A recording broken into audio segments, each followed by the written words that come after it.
Tá começando mais um episódio do podcast O Inconsciente, o podcast que ajuda empresários, empreendedores e líderes a alcançarem o próximo nível no seu negócio e na sua vida, usando para isso o destravar da mente inconsciente. Eu sou Natan Sperfeld. Eu sou Bruno Tenfen. Eu sou Eric Loureiro, sejam todos muito bem-vindos. Muito bom. Eric, no último episódio a gente finalizou com uma frase que você usa muito, né? Cuidado para não ser aplaudido no mercado e ser vaiado em casa. Eric, de que forma que a mente inconsciente pode estar travando a vida do empresário nesse sentido? E explica um pouco mais, o que passou pela sua mente quando você escreveu essa frase? Minha experiência própria. Tá. Eu tinha dois grandes medos na minha vida. Um grande medo que eu tinha era de quebrar financeiramente. Quebrei financeiramente. Anos atrás eu quebrei assim, tem a quebra normal, tem a quebra apoteótica. Eu optei pela apoteótica. Quebrei violentamente.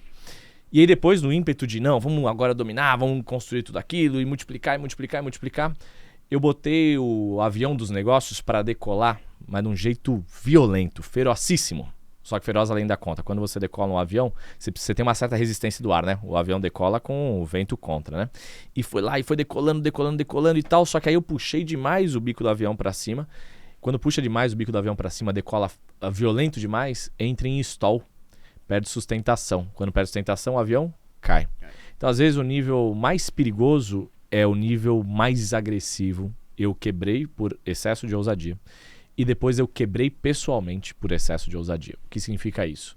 Chegou uma hora que eu falei, é isso daqui, vai acontecer, é pra ontem, eu vou dominar o mundo, nós vamos dominar as galáxias, eu dominar o mundo, a Via Láctea e galáxias próximas, né? E aí vem toda aquela ambição violenta, aquela força de trabalho que, né, o empreendedor, o empresário muitas vezes tem. Só que eu esqueci de levar a bordo da minha decolagem a minha família e cuidar deles do mesmo jeito que eu estava cuidando da minha empresa. Eu esqueci de cuidar do meu CPF, do mesmo jeito que eu estava cuidando dos meus CNPJs. Isso é perigoso.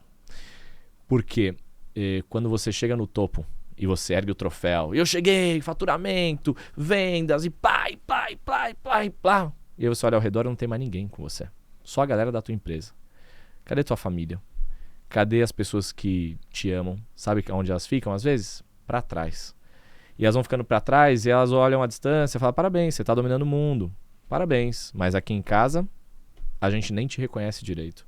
A gente nem fica com você direito aqui, você não tem nem tempo. Quando você está em casa, você ainda está com a cabeça do lado de fora, no trabalho, na venda, no faturamento. Então, de verdade, estar aqui em casa, com essa carcaça aqui, mas com o pensamento fora, não adianta. E aí eu tive que enfrentar o meu segundo maior medo, que era de não ver a minha filha todos os dias, não acompanhar minha filha crescendo. Eu tinha um rito de toda noite, eu ia até a Pietrinha, agora ela tá com quase 5 anos, mas desde quando ela era bebezinha, que ela nem entendia a minha linguagem, quer dizer, não entendia conscientemente. Eu ia lá e dizia sempre pra ela, dava um beijinho e dizia, filhote, dorme com Deus, com os anjinhos e com as fadinhas, a noite toda. No começo era no seu bercinho, depois virou a noite toda na sua caminha. E toda noite eu fazia isso, levava a mamadeira para ela, e para mim isso era um rito inegociável. E de alguma forma no meu inconsciente eu tinha um certo medo de um dia não poder fazer isso todos os dias. De tanto que eu decolei com a minha nave para conquistar o mundo, nos negócios, etc e tal, eu esqueci de cuidar de alguns elementos além desses ritos. Esqueci de cuidar da minha relação com a minha, na época, esposa. Esqueci de cuidar da minha relação de tempo de qualidade com os meus filhos. Esqueci de cuidar disso. Adivinha o que aconteceu? Quebra pessoal. E a quebra pessoal se manifestou na forma de uma separação. Uma separação que os dois optaram, mas uma separação que ela se tornou tão óbvia por tantas vezes que eu ignorei o que nós chamamos em programação neurolinguística de verificação ecológica. Ou seja, como é que eu cuido das consequências de cada decisão minha? Porque se eu acelero daqui, a vida é meio cobertor curto, né? Eu cubro a cabeça, eu descubro os pés. Eu cubro os pés, eu descubro a cabeça. Então acelerei numa tacada só, em uma única coisa, uma única direção. E eu esqueci que a vida não é uma única coisa, uma única direção. Nós temos prioridades, mas tem algumas coisas que a gente tem que cuidar em paralelo simultaneamente. E aí eu percebi que eu chegava do mundo dos negócios, dos treinamentos, do empreendedorismo, reunião de empresários, e ovacionado, aplaudido, reconhecido, admirado. E chegava em casa e as pessoas estavam olhando torto porque eu não tinha mais tempo de qualidade naquela casa. E aí, quando eu tive que enfrentar a quebra pessoal, ela foi muito mais dolorida do que a quebra financeira.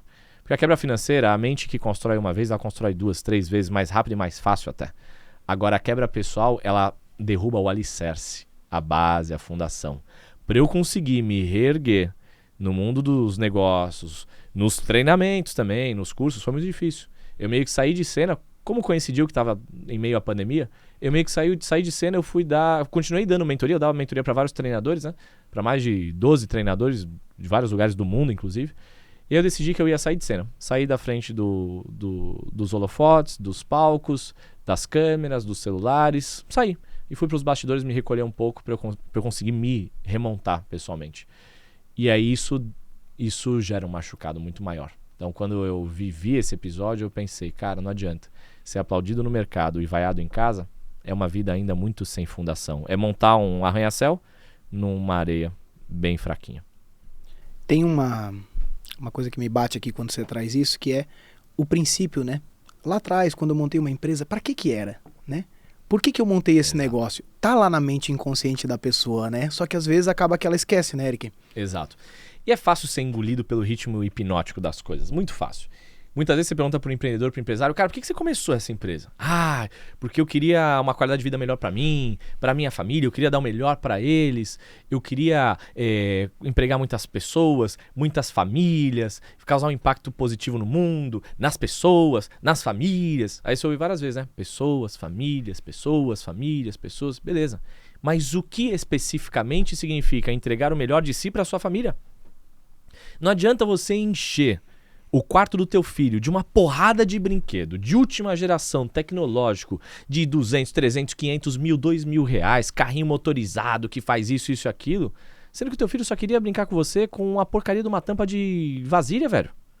Uma porcaria de uma tampinha de panela. Não adianta, não faz o menor sentido. Aí leva o filho pra Disney, pra não sei o que lá, pra Europa, pros Estados Unidos, pro resort, Rovers. Mas o teu filho não queria nada disso no final das contas. Seu filho queria era deitar com você no tapete na frente do sofá e brincar ali com qualquer cacareco velho. Porque para ele isso não faz o menor sentido. Esse negócio de marcas, de tecnologia, se é Estados Unidos, Europa, se é a Disney, teu filho, beleza, se ele estiver bem, se você estiver bem emocionalmente, vai se divertir.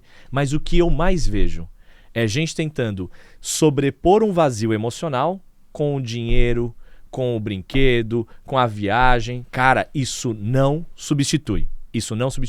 E não adianta pagar alguém. Ah, mas eu vou pagar alguém para cuidar do meu filho. Não adianta. O carinho que a babá vai dar pro teu filho nunca vai ser o carinho de um pai ou de uma mãe. Não tem como. O dinheiro compra muita coisa. O dinheiro potencializa muita coisa. O dinheiro é maravilhoso. Eu adoro uma prosperidade magnífica. Mas tem coisa que não tem jeito. Não adianta você pagar um batalhão das babás mais magníficas do mundo. Tem coisa que é só você. Não adianta. Você não pode pagar alguém para dar amor pros teus filhos. Você não pode pagar alguém para dar amor pro teu marido ou pra tua esposa. Quer dizer, é complicado isso aí. Né? Não vamos entrar nesse meandro se a gente não quiser que derrube o podcast no YouTube. Podcast enfim. Aí, não, tem coisa que você não pode pagar para alguém fazer por você. Não tem jeito, cara. E muitas vezes são coisas que não são preenchíveis com dinheiro. Só que qual que é a ilusão? O ser humano dá toda uma volta, cria faturamento para poder dar experiências, coisas materiais, coisas imateriais. Cara, o dinheiro é muito bem-vindo, é maravilhoso, mas tem coisa que ele não substitui. Tem um caos. Eita, vai lá. Tava com saudade desse caos. Tava com saudade. Pessoal, quando você tava falando, eu tava lembrando, né? E até no podcast anterior a gente falou de crianças com energia, né? Eu tenho um desse, né? Invocado. Tô sabendo. E o Lorenzo, antes de eu vir pra cá, a gente vai ficar alguns dias fora e tal. E eu falei pra ele, ó, o papai vai viajar e tal.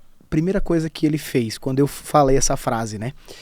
Ele tava mexendo no celularzinho ali, no joguinho do tablet e tal, ali.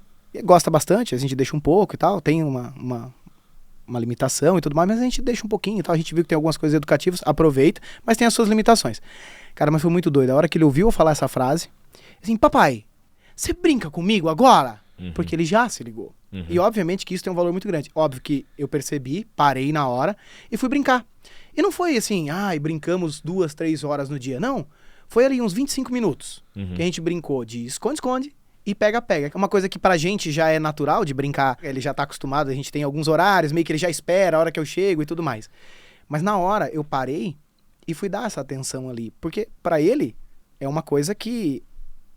o que eu peguei na hora. Cara, ele adora aquele joguinho quando a gente deixa ele jogar. Mas, cara, quando ele percebeu, olha o nível que tá o contato com o pai, de brincar de esconde-esconde, pega-pega, mesmo que poucos minutos, que pra ele nem considera muito, né? Tá com 3 aninhos. E assim, ver a alegria dele, a energia dele, e me parecia, tá? Quando ele tava no joguinho, parecia que ele tava até com soninho. Quando despertou pra isso, pra brincar, uma energia absurda de poder brincar com meu pai. Olha quanto valor tem nisso, sabe? Eu vim pra cá muito feliz, sabendo que eu deixei ele por esses dias que eu vou ficar fora, mas deixei ele com uma última memória de brincadeira e tal, que é uma coisa que é rotineira nossa, sabe? Isso é especial demais. Óbvio que por estar vivendo as coisas que a gente vive, traz uma percepção pra isso muito maior. Mas quantos pais que às vezes deixam isso passar, porque não, daqui a pouco eu vejo, né? Depois eu faço, depois a gente brinca mais tarde, né? E no fundo ele sente... Aquele pai, aquela mãe que tá correndo pra dominar o jogo do business, do negócio, etc e tal, no fundo ele sente que ele tá meio que em falta. Só que pra não encarar o problema de frente, começa a criar outros mecanismos compensatórios, né? A mente inconsciente, ela traz um desconforto. A mente inconsciente, ela dá aquela apunhaladinha aqui, só que assim, não dói muito, mas causa um certo desconforto. A gente sabe mais ou menos como é que tá a balança do entregar carinho, do tempo de qualidade, etc e tal. Porque também não é só estar perto. É tipo isso, você botou tempo de qualidade pra ele. Só que o que faz? Pra evitar fazer contato com esse sinal da mente inconsciente, eu vou compensar. Aí vou pra Disney. Aí ele só queria deitar e brincar um pouquinho. Aí eu vou pra Disney. Só que aí chega na Disney, como eu não tô bem emocionalmente, eu começo a brigar com os meus filhos porque não me obedecem na Disney. Eu começo a discutir com o tempo que demora pra ficar todo mundo arrumado pra gente jantar, pra gente ir pros parques. Aí eu começo a brigar, eu vou pra Disney e começo a discutir em qual lugar vamos jantar hoje. Aí começa a ter um monte de brigas que só foram transpostas pra Disney. Por quê? Porque não olhou para um monte de coisa que foi gerando ao longo da jornada de afastamento dentro de casa e da família. Então, enquanto eu estava lá querendo dominar o mercado, começou a gerar um monte de rupturas, um monte de afastamento, um monte de desunião entre marido e esposa, entre filhos e tal, no sistema familiar lá. Aí eu vou pra Disney para compensar esse negócio porque eu não quero olhar de frente porque o meu inconsciente está acusando que está faltando. Aí eu chego lá e eu só transponho o afastamento daqui pro afastamento lá. Aí o que adianta? Ah, Eric, mas eu tô na Disney, eu vou sofrer em Paris. Cara, sofrer em Paris é sofrer na Disney é sofrer, brigar na Disney é brigar em casa é brigar. Continua pra sendo criança, um problema. Tudo isso faz menos sentido ainda. Faz menos sentido, tudo isso é um problema. Já gera uma experiência na Disney de discussão, né? Exato, pior ainda gera uma correlação negativa ainda. Então percebe, não adianta. Tem coisa que não vai substituir. Aí se você perguntar assim pro seu filho, se o seu filho te perguntar, mas por que você tá tendo que correr tanto, atrás do negócio, trabalhando até tarde, acordando cedo, qual que é a resposta do pai e da mãe? É por vocês. É para entregar uma vida melhor para vocês. Mas o que é uma vida melhor para vocês? Aí a criança vai falar assim, mas papai, o que é uma vida melhor para mim? Não, uma vida melhor é brinquedo, viagem, colégio, não sei o que lá. Às vezes, para aquela criança, para aquela família, uma vida melhor era só você ficar ali perto, com um tempo de qualidade de verdade, que não tem fortuna que vai pagar esse negócio. Isso não é um ode à escassez, isso não é um ode ao não dinheiro, não sou nem um pouco dessa vertente. Eu gosto de prosperidade, de ambição, tenho tudo isso, é verdadeiro. A única coisa é que como eu já carreguei demais a mão nesse negócio, ao ponto de quebrar, e falir pessoalmente, a falência pessoal foi muito mais dolorosa, a falência emocional é muito mais dolorosa do que a falência financeira ou do negócio. Porque, cara, CNPJ, você abre de novo. Você abre 2, 3, 4, 5, 6, 7, 8. Prosperidade, você abre de novo, você começa de novo, você constrói de novo. Patrimônio, perder um patrimônio, você constrói tudo de novo. Agora, aquela família, daquele jeito, você não constrói de novo. Aquele casamento, aquele você não constrói de novo. Eu construo um outro. Cara, é delicado trocar de CPF com a mesma facilidade que você troca de CNPJ. É bem mais delicado. O buraco é bem mais embaixo. Por quê? Porque ali tem muito mais conexão emocional, afetiva e tudo mais. Uma família daquele jeito, aquela configuração da família, você não constrói de novo. Faliu aquela família, faliu aquele casamento, já era. Para sempre vão ficar marcas no inconsciente seu e dos teus filhos. Aí sabe o que acontece? Esses filhos aprenderam a fazer isso. Quando eles crescem, fácil, 2 coisas podem acontecer. Uma, esses filhos podem repetir os mesmos padrões. Então, já que meu pai e minha mãe eram mega ausente, eu também vou ser ausente, porque faz parte do jogo, e vai repetir a mesma ladainha para os próprios filhos. Não, é por vocês, é por vocês, é por vocês, é por vocês. Um por vocês que não faz o menor sentido pro filho. Ou, segundo, vai virar o extremo. Cara, como meu pai, quantos aí? são filhos de homens e mulheres de negócios que trabalhavam e viram hippie na praia, surfista, loucão. E, cara, agora eu vou viver aqui, paz e amor. Então pode de um extremo ir para o outro extremo. E geralmente os extremos não são os melhores lugares para se viver. É onde sai, né? Tipo, eu prefiro a família do que ter uma empresa, do que ter um negócio, ou do que prosperar, né? Porque, meu Deus, se eu ficar rico, né, eu vou perder minha família. Isso, muito bom, Bruno. Era justamente a minha próxima pergunta. O que acontece na mente dessas pessoas que fazem essa escolha por uma coisa ou outra? O que tá por trás disso? Um vírus e um bug mental de escassez. Mas o sujeito é super próspero, faturamento de milhões, continua podendo ser escasso. Tem que tomar cuidado para não achar que prosperidade e escassez está no bolso. Prosperidade e escassez está na mente. O teu bolso não me diz muito. Sugere se você é próspero ou escasso. Mas o que determina mesmo são as tuas decisões. A escassez é uma coisa ou a outra. Ou eu vou ter sucesso no mercado, ou eu vou ter sucesso em casa. Então ou eu fico em casa e vai quebrar, não vai ter dinheiro para a gente viver. Ou eu vou ganhar o mundo nos negócios, mas vocês vão ter que entender que eu estou ganhando o mundo nos negócios, mas vocês vão ter que pagar esse preço, vai estourar a bomba em cima de vocês. Uma coisa ou a outra. Cara, não faz o menor sentido uma coisa ou outra. Tem alguns contextos que, ok, uma coisa ou a outra, né? Você não vai ter uma vida de solteiro e de casado ao mesmo tempo, não é? Apesar que tem um monte de gente aí querendo ter. Tem um monte de gente aí tendo, né? Quando não deveria. Assim, alguns movimentos na vida, a gente vai ter que escolher uma coisa ou a outra. Algumas vezes sim. Agora, muitas vezes dá pra ter uma coisa e a outra. Muitas vezes dá pra ter, não é tão simples. Por quê? Porque nós aprendemos com pessoas que eram escassas e que só sabiam escolher uma coisa ou a outra. Não é tão simples, mas que dá pra ter uma coisa e a outra, dá pra ter. Não é tão simples. A raridade das pessoas não consegue fazer isso. Por quê? Porque a maioria das pessoas está cheia de bloqueio emocional no inconsciente delas.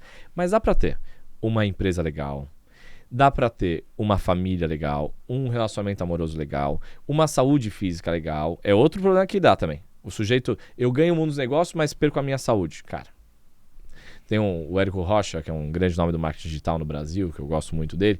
Ele tem uma frase muito boa. Ele fala, nenhum sucesso profissional justifica um fracasso pessoal.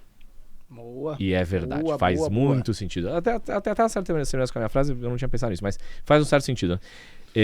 Com a frase de cuidado para não ser aplaudido no mercado e vaiado em casa. O que essa pessoa ela faz?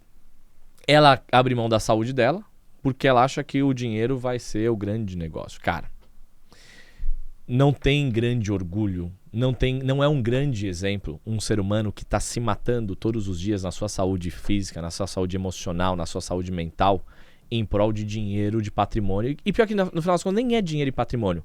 É mais porque esse jogo do mundo dos negócios, ele traz uma ambição que é quase aquele garoto viciado no videogame, sabe? Às vezes, depois de um certo tempo, já não é mais pelo dinheiro. É pelo passar de fase. É pelo próximo nível. Então, ao mesmo tempo que a gente encoraja as pessoas a irem para o próximo nível nos negócios, e é verdade, eu encorajo a não ir para o próximo nível só nos negócios. Porque a sua família também tem uma próxima fase, tem um próximo nível. O seu relacionamento amoroso também tem uma próxima fase, um próximo nível. A sua saúde física também tem uma próxima fase, um próximo nível. A sua espiritualidade também tem uma próxima fase, um próximo nível. Cuidado para ir numa próxima fase com um elemento só, e aí você chega lá no topo daquela fase e tá vazio. Chega lá no topo. Todo mundo do mercado te aplaude e as pessoas que você mais queria que estivessem lá no dia da tua vitória não estão. Por quê? Não é porque elas se esqueceram de você. É que elas desistiram de você. Porque você esqueceu delas. E a maior parte das pessoas hoje vivem essa dicotomia, essa polaridade. Ou eu escolho uma coisa ou a outra. Ou eu vou ter sucesso aqui ou eu vou ter sucesso ali. Cara, dá pra ter sucesso aqui e ali e ali e ali e ali também. Isso é uma programação de verdadeira prosperidade. Cheio de dinheiro no banco. Mas teve que fazer uma escolha da empresa e detonar a saúde e a família, isso é escassez. Mas aí eu não dou conta, Eric, é muita coisa pra cuidar ao mesmo tempo. Pois é, tá tentando cuidar conscientemente com uma mente rasa aí que não vai dar conta mesmo. E acaba gerando um pódio meio vazio, né, Eric? Acaba gerando um pódio que, cara, como é que comemoração tem lá? A galera junto comigo, a equipe e tudo mais, né? Cara, aí vamos dar uma chacoalhada. Verdades deliciosamente perturbadoras. Pega mais uma dessa e engole. Ó, abre o potinho das verdades difíceis de engolir. Mais uma pra dentro. Mais duas, vai. Aí a pessoa chega no pódio do sucesso. Aí eu pergunto, o que é sucesso? E segunda pergunta, essa visualização de sucesso que você criou é tua de verdade? ou você, sem perceber, foi engolido pela manada no que os outros fizeram você acreditar e te venderam que era sucesso. Sucesso é carrão na garagem? Sucesso é quantos metros quadrados tem a tua casa? Sucesso é o faturamento da tua empresa? Isso também é sucesso. É um tipo de sucesso.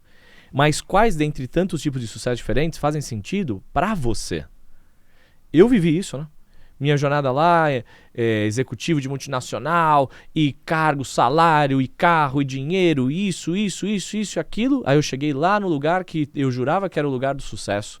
Eu cheguei lá no lugar que todas as pessoas diziam para mim que era o lugar do sucesso. E todas as pessoas ao redor do meu trabalho estavam aplaudindo, ovacionando, admirando, etc e tal. E eu lá em cima do pódio, triste, vazio, meio depressivo, com o que hoje em dia chama um monte aí burnout, ansioso. É que nem esse monte de artista que a gente vê que chega lá onde todo mundo queria chegar.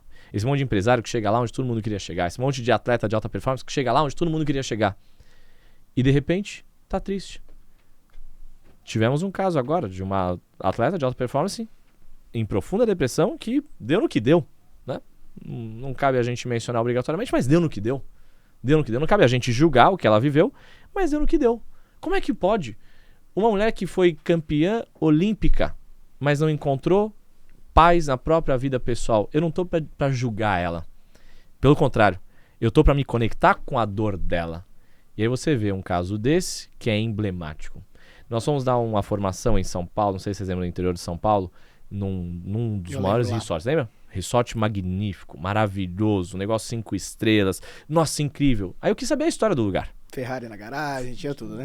Aí eu vi livros de Ferrari, Porsche, aí tinha um lugar que era uma arquitetura magnífica. Eu falei, qual que é a história do lugar? Qual que é a história do lugar? Tinha uma abundância naquele lugar incrível. Bizarra. E aí um teatro, um negócio, cara, quem construiu esse resort? Aí me contaram um negócio mais perturbador ainda. Falaram, então, não era construído para ser um resort. Eu falei, não. Era construído para ser um aras de um homem muito rico. Eu falei, quem é esse homem muito rico? Aí falaram, enfim, não vou citar nomes e tal. Falaram, eram aras de um grande publicitário, um grande empresário paulistano.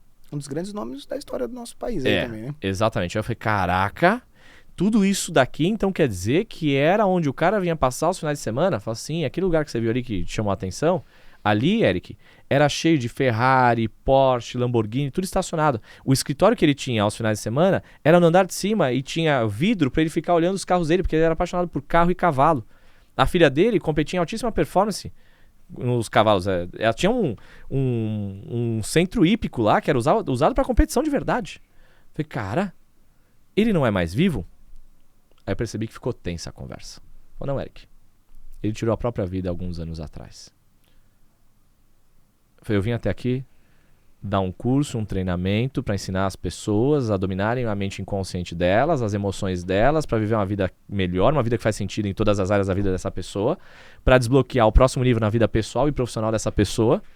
E por coincidência ou não, do universo e do destino e do mundo e de Deus e de tudo isso, eu vim para um lugar que, apesar de toda a riqueza que existe material, existia uma profunda perturbação emocional. E eu lembro que isso gerou uma perturbação até em você, né? Porra, cara, você ficou bem incomodado com aquilo. Cara, né? Perturbado e ao mesmo tempo, incomodado e ao mesmo tempo, validando o que nós estávamos lá para fazer, para transformar com aquelas pessoas, para mexer no inconsciente delas e validando a nossa própria mensagem. Eu só não esperava tomar uma validada dessa tão perturbadora. Por quê? Porque eu olhava para aquele ambiente e o concreto, o visível, era muito conflitante com o invisível. Então, ver toda aquela riqueza e descobrir que aquela pessoa não encontrou paz e não conseguiu usufruir daquela riqueza material, validou e revelou o tamanho do que da nossa verdade, o tamanho da implicação e do desafio e da encrenca que isso pode ter de verdade na vida de um ser humano. Então, o cara naquele lugar todo, ele estava lá com toda a riqueza do mundo que, se ele tivesse bem programado no inconsciente dele emocionalmente, iria usufruir disso magicamente, belamente. E a gente estava lá para usufruir de algo que ele não teve programação inconsciente para usufruir.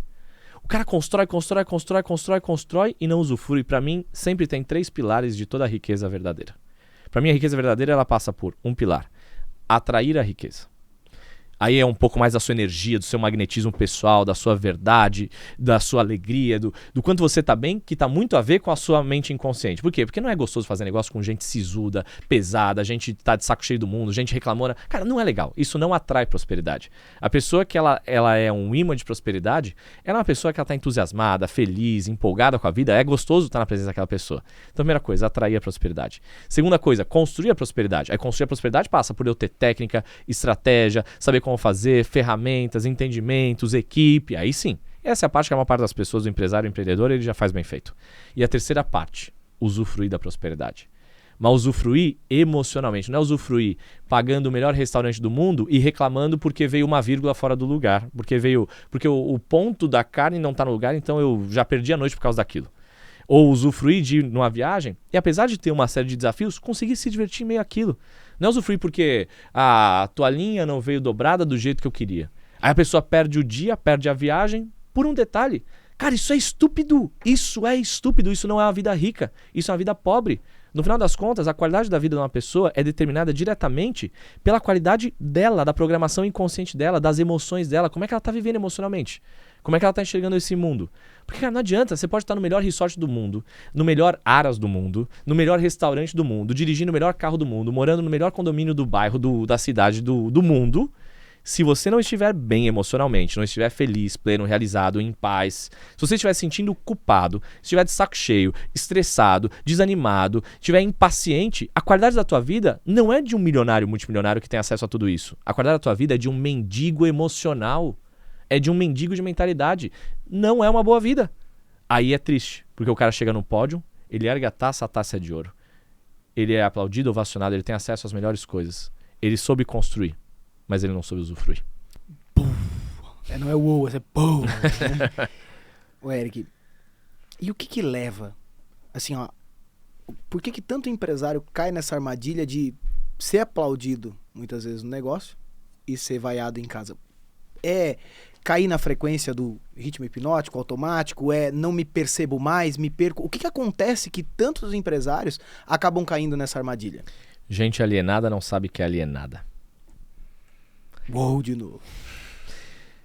É muito fácil que a ambiência nos aliene. E todos nós somos alienados.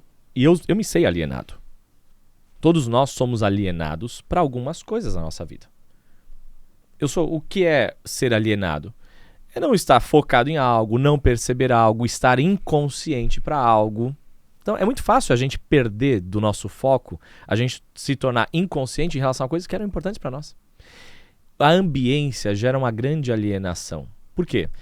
É muito legal estar na roda de empresários, empreendedores. Eu adoro estar entre eles. Eu gosto deles.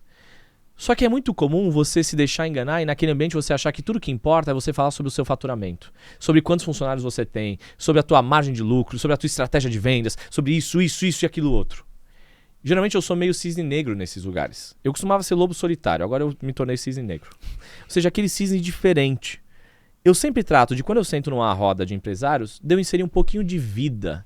A vida, pessoal, emoção, como é que tá você e tua família, como é que tá... Mas não é da boca pra fora como é que tá a tua família, só pra eu gerar uma conexãozinha rasa pra eu logo falar sobre business contigo. Não. É que é tão importante a vida pessoal quanto a profissional, porque não há muralha de separação entre essas coisas. Mas tem gente que acha que não cabe. Não cabe levar minha família até a minha empresa, porque não, são esferas diferentes da minha vida. Como assim, amigo? Como assim, amigo? Quem tá lá dentro, todo mundo tem família, tem vida pessoal. A hora que você é um grande empresário, um grande empreendedor, um grande líder, que você é capaz de quebrar essa muralha. Né? Nós temos um grande aluno, o Jean Jutel, que lá na King Alimentos, no Dia dos Pais, ao invés de ele escrever uma cartinha protocolar do dono da empresa para os 100 e tantos funcionários dele, desejando um feliz Dia dos Pais, protocolar e profissional, porque o RH pediu para ele fazer, que era o pedido original que o RH recebeu, o que ele fez? Ele juntou todo mundo, pegou o microfone e foi falar sobre a infância, sobre o amor de pai e mãe, e o que representa, e etc e tal, ser um pai, e como é a energia de ser um pai, e aqueles que não têm pai, ou que não tiveram pai presente, como seria o Dia dos Pais. Começou a ressignificar a história pessoal daquela galera toda. É legal ver um aluno praticando. Pô, maravilhoso, cara, maravilhoso. Aí o cara foi lá e ressignificou essas memórias inconscientes dos funcionários dele, e ele quebrou a barreira do profissional. Ele foi além. Ele entrou um pouquinho na vida pessoal daquela galera toda. Aí a gente fala assim, mas pô, aí os caras confundem demais. Não é que confunde demais, cara. É que já tá confuso, já tá misturado, meu velho. É que tem gente alienada que acha que no mercado de trabalho, nas empresas, não tem espaço pra vida. Aí escuta a frase que você escuta de vez em quando, que o pessoal vem te pedir ajuda, né? Eric, você consegue me ajudar, cara? Eu tô com dificuldade de engajamento lá na empresa. Por que será, né? Agora pensa comigo, alguém que faz o que fez o senhor Jean Jutel, grande aluno nosso, né? Um grande empresário, um grande aluno nosso. O que ele fez? Ele foi lá e foi além. Ele mexeu numa emoção pessoal dessa galera toda. Te pergunto, essa pessoa vai pensar quantas vezes antes de sair dessa empresa? Se receber uma proposta por um salário um pouquinho maior, essa pessoa vai falar, cara, mas aqui eu encontro um lance. Aqui eu encontro vida. Aqui eu encontro alguém que está olhando não pra gente como número, função, cargo ou registro de carteira de trabalho. Alguém que está olhando aqui, ó, para quem nós somos além daqui. Cara, grandes empresas são construídas por gente que enxerga funcionário não como funcionário, como ser humano. E aí tem gente que vai falar assim, isso é papinho de RH, esse negócio de humanismo, vamos humanizar as empresas. Não, meu velho, é muito além disso. É que não tem como separar essas coisas. Se você não vai lá e ressignifica, reprograma o negócio no inconsciente daquele funcionário que está conectado com a vida pessoal dele, mas que está refletindo lá dentro da tua empresa, você está querendo resolver a tua empresa sem resolver. Por quê? Você está querendo resolver a tua empresa só pelas questões de empresa. Questões de empresa não são a profundidade do ser humano. A profundidade do ser humano está na vida pessoal que aquele ser humano carrega dentro dele. Cada funcionário dentro da tua empresa, ele tem dores, traumas do passado, vitórias, conquistas do passado. Ele tem desejos ocultos no inconsciente, ele tem medos ocultos no inconsciente. Um bom líder, um bom empresário, ele consegue ouvir o inaudível, ver o invisível, sentir o que não está perceptível. Agora, quando você vai nas mesas de trabalho, etc e tal, o que a gente fala? Do raso, do faturamento. Aí você se torna alienado. Você acha que o mercado se resume a números. Bicho, número é só uma foto do que está acontecendo nas pessoas, internamente e externamente. Número é só estatística rasa de como está a mente inconsciente de cada pessoa ali dentro, inclusive do empresário e do empreendedor. Aí tem um negócio que eu acho muito legal se eu trouxer à tona. Conviver junto contigo é um negócio que também não é tão simples e é meio perturbador o tempo todo, né? Vocês acham que é perturbador só as perguntas aqui? Imagina, se 40 minutos de podcast é perturbador, imagina 40 dias. Mas o que eu quero trazer? E é nítido isso que você tá falando, eu percebo o tempo todo. Você entra numa roda de conversa, a gente tá entre a equipe, cara, na tua casa, tá assim, tá implícito, tá no teu jeito de respirar que dá pra perceber. Você entra numa conversa, assim, ele entra nesse ar assim, deixa eu te lembrar um lance aqui, deixa eu te lembrar um negócio. Deixa eu te perturbar um pouco, você tá muito alienado. Tem muito isso de você, natural, Eric, natural. E eu percebo que é meio que o que a gente chama na nossa linguagem aqui de competência inconsciente, tá no teu natural, né? Cara, como que você faz pra não perder esse fio da meada, entende? Porque é fácil entrar nisso daí, sabe? Como que você faz, que talvez possa ser até uma forma de mostrar pra essa galera de que, sim, tudo é importante. Como que é pra você no teu dia a dia? Cara, é uma prática, porque senão eu também sou engolido, viu? Todos nós somos alienados em algo, eu me sei alienado, só que por me saber alienado, eu trato de todo dia abrir um pouco os meus olhos. Abrir um pouco mais os meus olhos para estar um pouco mais desperto. Todo dia eu trato de enxergar um pouquinho mais aonde eu ainda não vi, o que eu ainda não percebi sobre a minha vida, o que eu ainda não percebi sobre as minhas falhas, o que eu ainda não percebi sobre as minhas limitações, o que eu ainda não percebi sobre a minha alienação. Minha meta todo dia é ficar um pouquinho menos alienado, é um pouco mais desalienado. Então para mim é um treino de observar o mundo e questionar o mundo. Para mim, Eric Loureiro, tem algo muito errado com o jeito que as pessoas vivem. Tem algo muito errado com o jeito que as pessoas vivem dentro de casa. Tem algo muito errado com o jeito que as pessoas vivem no trabalho. Tem algo muito errado do jeito que as pessoas vivem nas rodas de conversa. Tem algo muito errado. Então, quando eu entro nesses grupos, eu já vou logo procurando o que tá errado. É meio perturbador. Imagina, se do lado de fora é perturbador, imagina eu do lado de dentro. Antes eu me machucava com esse negócio. Antes eu olhava o que estava errado, eu me ressentia, eu reclamava das pessoas, que o mercado é imbecil, idiota, sei lá. Eu me reclamava disso. Hoje não. Hoje eu olho e falo, tá, o que especificamente está inadequado, Eric? O que você, Eric, pode fazer para que fique melhor? Para que a vida dessas pessoas seja melhor? Para que essas pessoas saiam desses 5 minutos de interação contigo um pouco melhor do que elas chegaram? Para que elas saiam daqui com um mínimo de expansão de consciência, um mínimo mais de saber quem elas são, um mínimo mais de percepção sobre as programações que estão no inconsciente delas, para que elas saiam dali um pouquinho melhores do que elas chegaram. Eu tenho uma premissa para mim. Todo lugar onde eu tô Todo lugar onde eu vivo, onde eu trabalho, por onde eu passo, cada pessoa que eu conheço, que eu me conecto, que eu converso, posso conversar com aquela pessoa só durante 3 minutos. Eu tenho uma premissa que é uma lei máxima minha.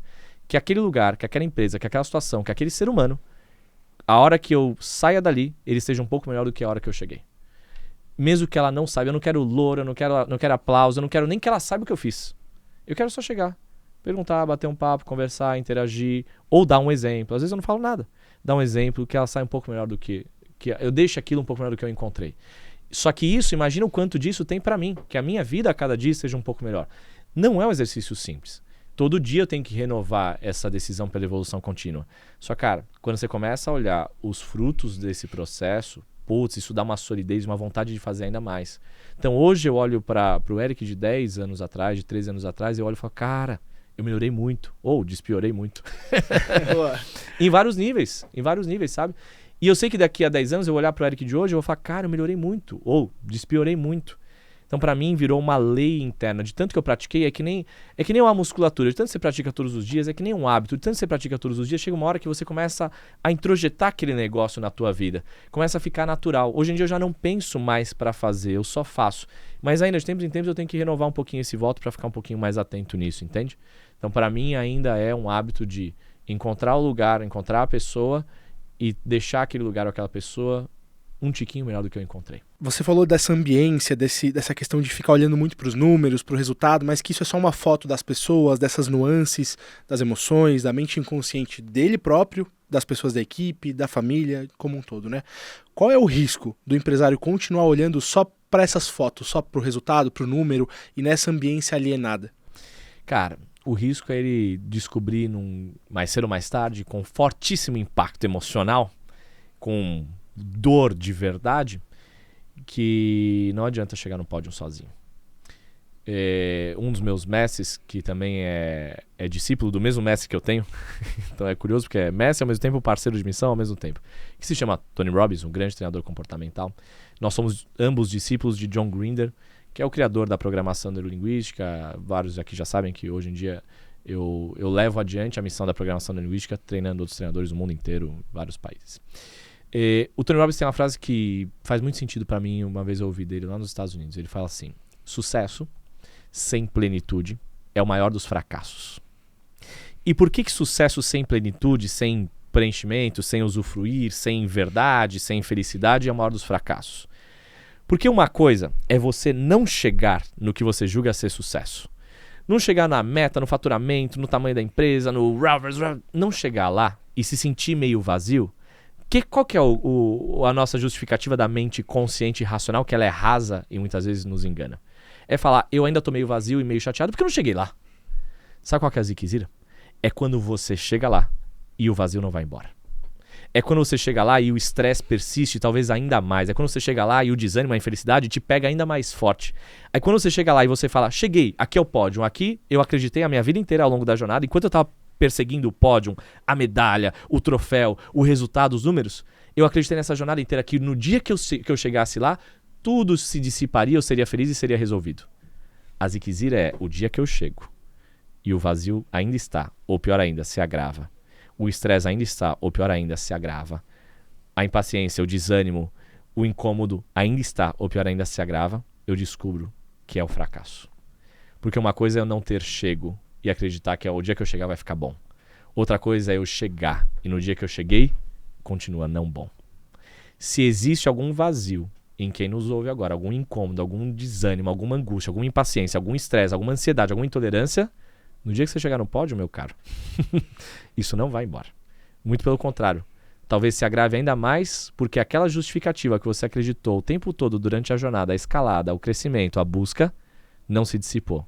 Só caraca, eu persegui tanto isso na ilusão de que tudo se resolveria e não se resolveu. Aí o empresário, o empreendedor, o líder toma um beijo de realidade e mostra que isso é só uma das esferas da felicidade de um ser humano. Isso não é tudo. Que o ambiente fez ele acreditar nessa mentira, nessa alienação. Aí ele descobre. Aí, sucesso sem realização é fracasso. Para você que está ouvindo ou assistindo a gente agora, presta atenção. Quais são os aplausos que você tem recebido na sua vida? Como é que tá esses aplausos em casa? Pro próximo episódio, a gente vai trazer um assunto fantástico, um assunto profundo, que eu não vou revelar agora para deixar na curiosidade Deixa spoiler, propósito, mas prepara que vai ser desse nível para mais. E assim, desse jeito leve, sutil e elegante, E deliciosamente perturbador. estamos finalizando mais um episódio do podcast O Inconsciente. Preciso te dar alguns lembretes aqui. Se você ainda não se inscreveu no canal, se inscreve para não perder o que vem aqui por diante, que vai ser daqui para cima. Deixa o seu comentário aqui também dizendo pra gente se gostou, se não gostou. Mas deixa um comentário. Faz alguma coisa. Faz alguma coisa. Reclama pelo menos, mas faz alguma coisa. E a gente vê você na próxima quinta-feira, às 19h28, para mais um episódio do podcast O Inconsciente. Até lá! Até lá.